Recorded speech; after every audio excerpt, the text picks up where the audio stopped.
Welcome back, everybody, to the fourth and final round of feature matches from my past locals this week. We've got Orcust versus Sky Striker. I know it's the most exciting match in the world, but hope you guys enjoy nonetheless. And before we get started, I want to mention a quick shout out to Imperium Duelist. That playmat on the right there, their Toon Extravaganza playmat. If you guys are interested in picking up that playmat or other amazing playmats like it, you can check out the link to their website down in the description, and there's a discount code that you guys can use at checkout to save 10% off your entire order. Winner kills 10 off, so you want to help support the channel and save some money picking up some amazing products. Check them out. So, a rather uneventful turn for the Sky Striker player. No copies of Engage.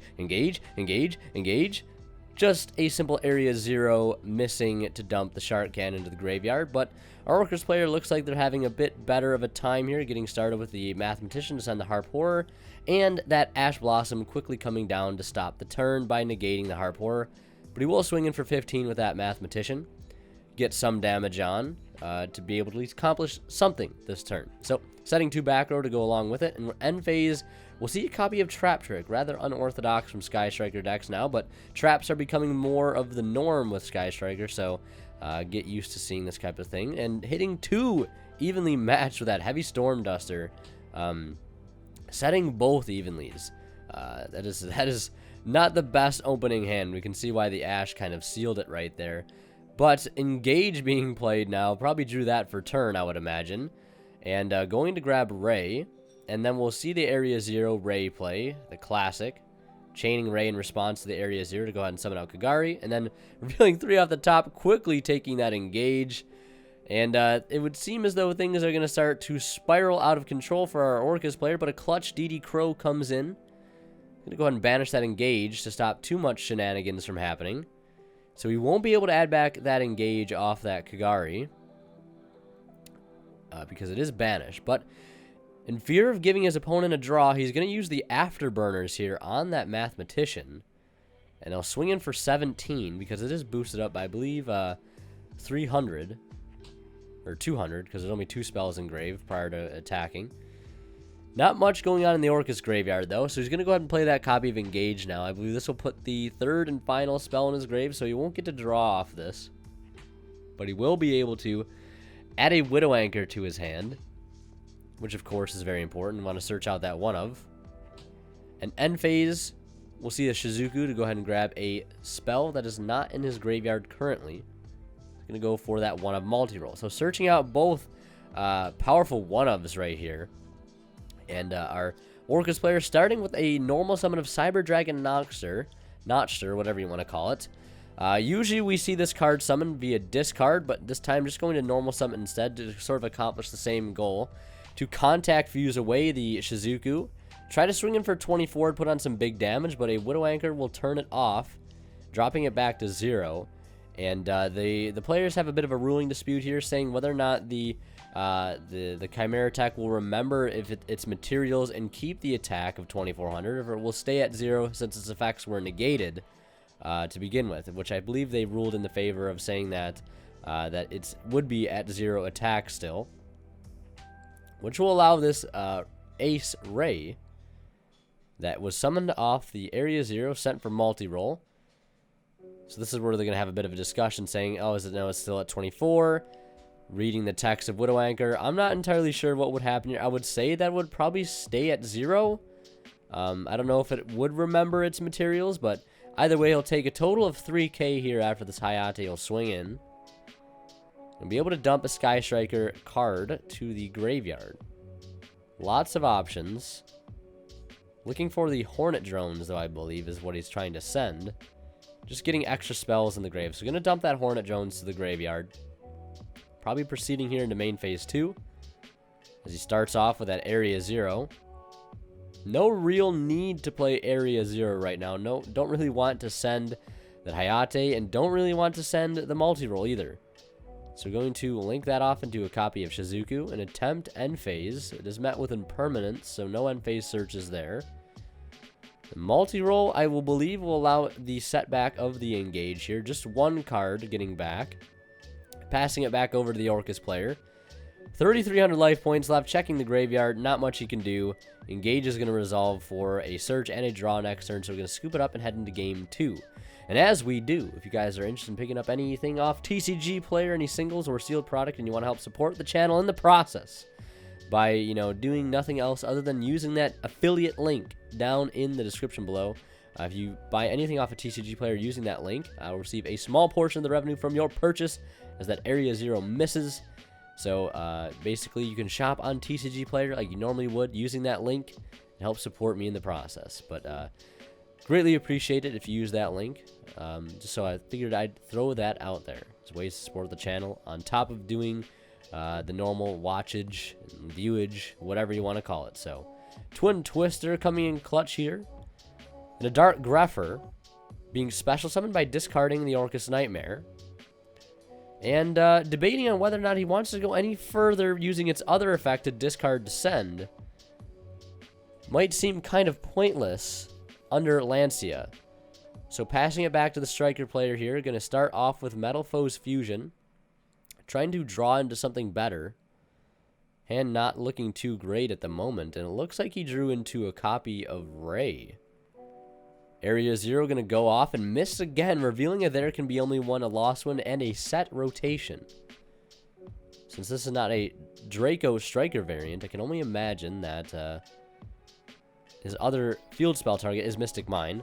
Probably not drawing Ray here. It looks like it will be Ash Blossom. I thought I saw a monster. It looked like Ray, kind of. But another Ash on a Harpor. We saw this completely ended his turn. Game 1, and it might prove to be the same here. Now, that Dark Grepher is boosted by 400 because of the Orcust Nightmare. So instead of swinging for 17, I'll swing in for 21. Passing it back over to the Sky Striker player. Getting things started here with the Area 0 now. And going to reveal a multi-roll. Looking pretty grim there, the first two cards being Area 0 and Lost Wind, but happy to find that multi-roll there off the top. And dumping that Hercules base to the graveyard as not of use right now. Looks like set rotation, jamming waves, and that multi-roll are in hand. Multi-roll is going to send away the Area 0 to go ahead and get access to Ray. So he can access other cards in his graveyard. I don't believe he's gotten to engage yet, but a simple Shizuku Search will help counteract that. 4 spells total in graveyard.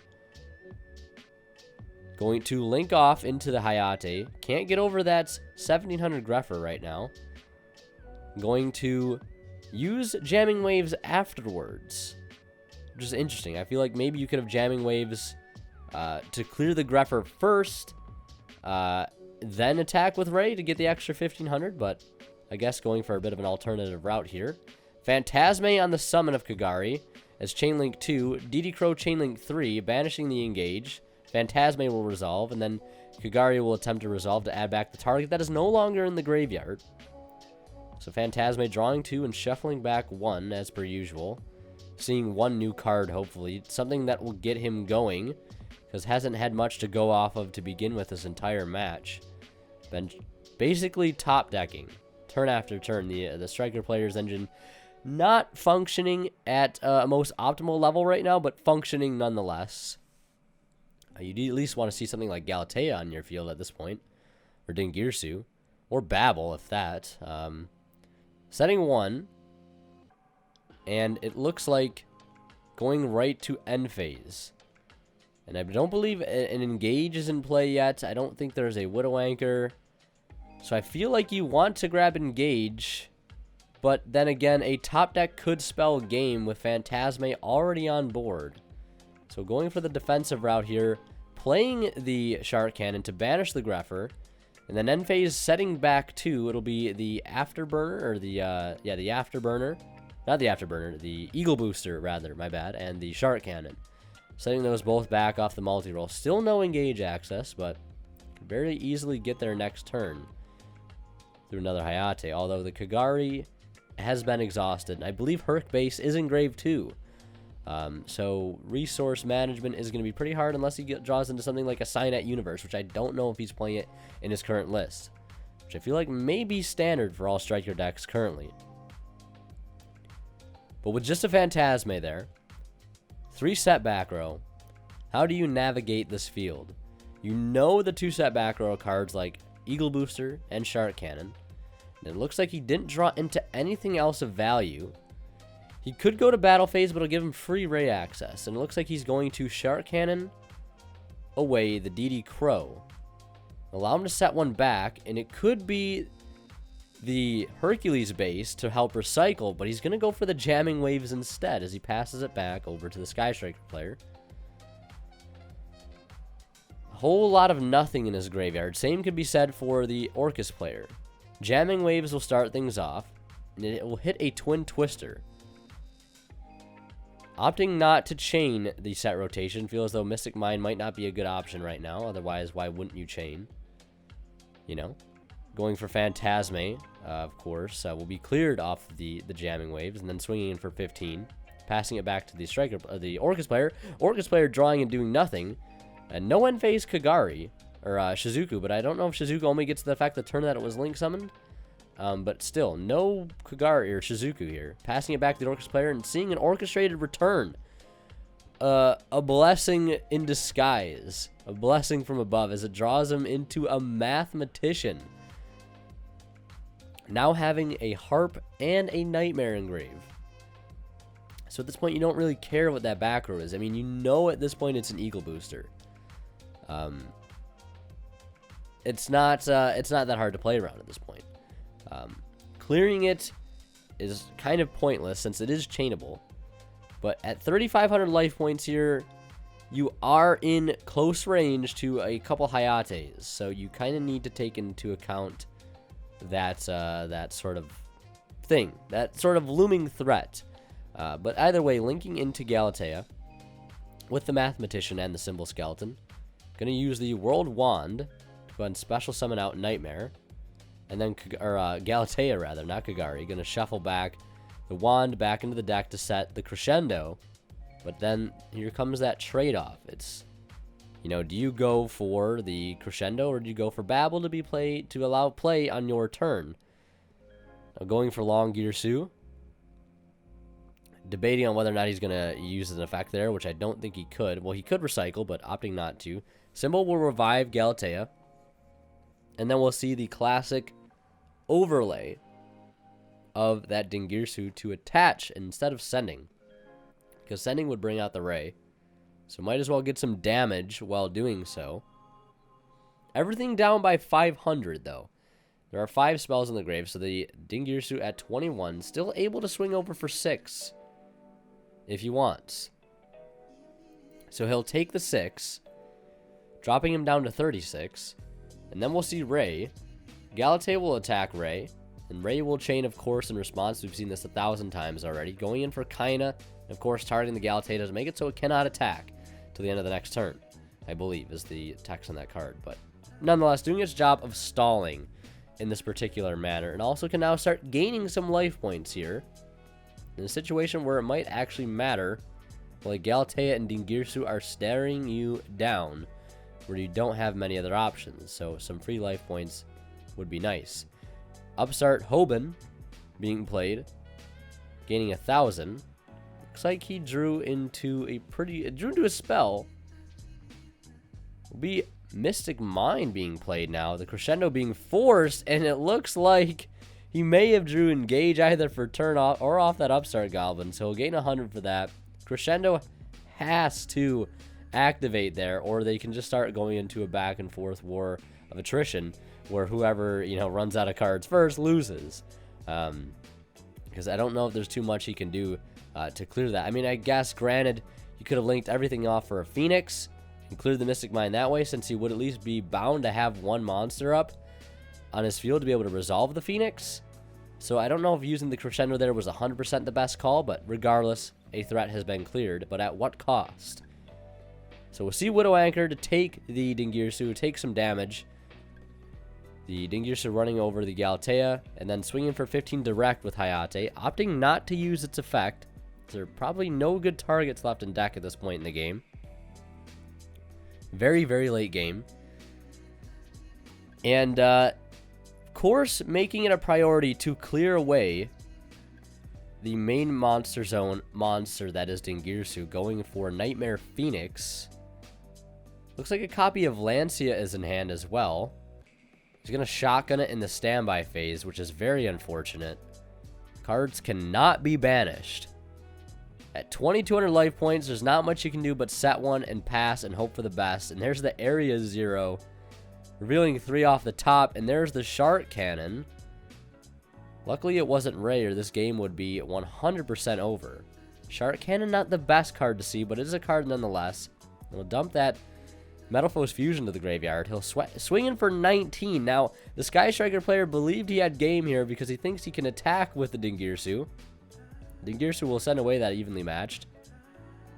But he cannot attack with a card that you take with Shark Cannon. The effects can still activate, but they cannot attack.